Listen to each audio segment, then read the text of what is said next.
The Euphrates River is regarded as one of the most valuable rivers worldwide. However, it is undergoing unusual changes that have left people stunned. Despite the fact that the river is home to an array of plants and animals and serves as a source of water for millions of people, there is something exceptional about it that goes beyond its importance.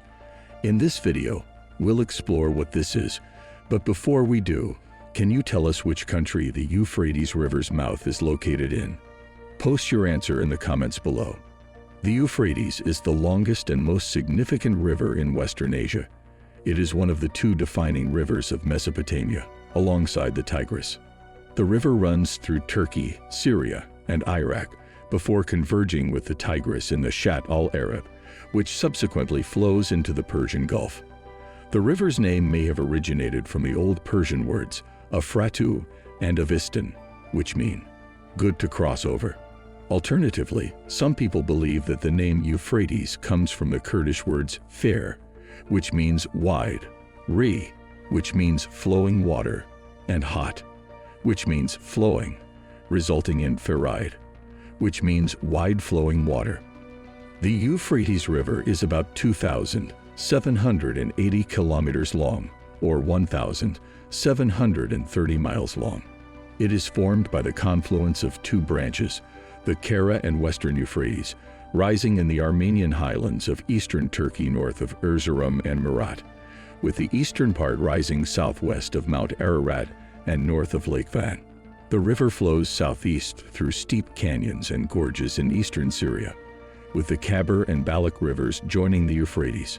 Both of these rivers originate in Turkey, but the Euphrates receives no further water flow downstream along its length. Instead, the river joins the Tigris north of Basra in southern Iraq to form the Shatt al-Arab, which flows into the Persian Gulf. The river used to split into numerous channels at Basra, forming a vast marshland, but Saddam Hussein's government largely drained the marshes in the 1990s to drive out the rebellious Marsh Arabs. The drainage policy has been reversed since the 2003 invasion of Iraq, but it remains to be seen whether the marshes will recover. The Euphrates River can only be navigated by shallow draft boats as far as Hit, Iraq, which is located 1,930 kilometers upstream and only 53 meters above sea level. However, above Hit, shoals and rapids make the river commercially impassable.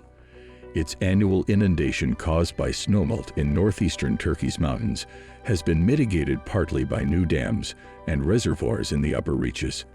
However, the river is drying up, and as world leaders gather in Egypt for a climate summit to address issues such as water and food supplies, many in Iraq and the Middle East face a crisis that could exacerbate regional unrest as communities compete for dwindling water resources. According to officials and water experts, climate change is a reality in Iraq, and the country is the world's fifth most vulnerable to the global warming effects due to rising lower rainfall temperatures, salinity, and dust storms. The UN mission in the country has stated this. The rains in Iraq have arrived later and ended earlier in the last 3 years. The country is a part of the Fertile Crescent, a region stretching from the Mediterranean to the Gulf, where farming first appeared over 10,000 years ago. Today, Iraq is far less fertile due to a triple blow of decades of. Nearly 40% of our country's land area is now threatened by desertification, despite it once being among the most productive and fertile areas in the region. The rainfall in Turkey's southeast, where the Tigris and Euphrates meet, has decreased by 29% compared to the previous 3 decades, and it is expected to be even lower in 2021, according to Turkey's meteorological agency. In Iraq, approximately 90% of rain-fed crops, mostly wheat and barley, have failed this season, as reported by the UN Food and Agricultural Organization. Despite this, Iraq aims to produce almost 5.5 million tons of wheat by 2020. According to Reuters, the Iraqi government received $2.1 million from the organization last year. Water competition fuels disputes and conflicts among farming communities in southern Iraq, as tribal leaders and Iraqi officials have reported. Maqsad Rahim, A tribal leader recalled standing by an almost dry canal branch that used to be full of clear water, with the landscape lush with trees. Sandstorms have become frequent, and the lack of plants and trees to protect them is to blame. During the Paleolithic to Chalcolithic periods, the Euphrates Basin's early inhabitants were restricted to its upper reaches, also known as the Fertile Crescent. However, from the 11th millennium BCE onwards, early permanent villages, such as Abu Huraira, became established in the Taurus Mountains and a higher part of the Syrian Euphrates Valley, initially occupied by hunter-gatherers and later by some of the earliest farmers, including Jerifil Amar, Morebet, and Nevalori. Lower Mesopotamia's occupation began in the 6th millennium, generally associated with the introduction of irrigation, as rainfall in this area is insufficient for dry farming. Evidence of irrigation has been discovered at several sites, including Tilis.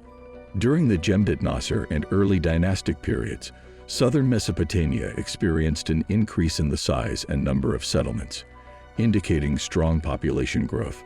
Large parts of the Euphrates Basin were united beneath a single ruler for the first time during the Akkadian Empire, or the Third Empires, which controlled massive parts of modern-day Iraq and northeastern Syria, directly or indirectly through vassals.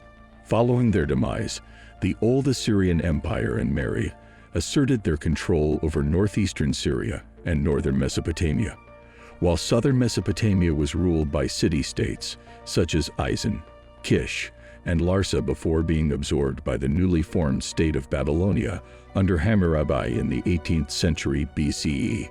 The Euphrates Basin was divided in the second half of the 2nd millennium BCE between Kassite Babylon in the south and Assyria, Mitanni, and the northern Hittite Empire, with the middle of the Syrian Empire eventually eclipsing the Hittites.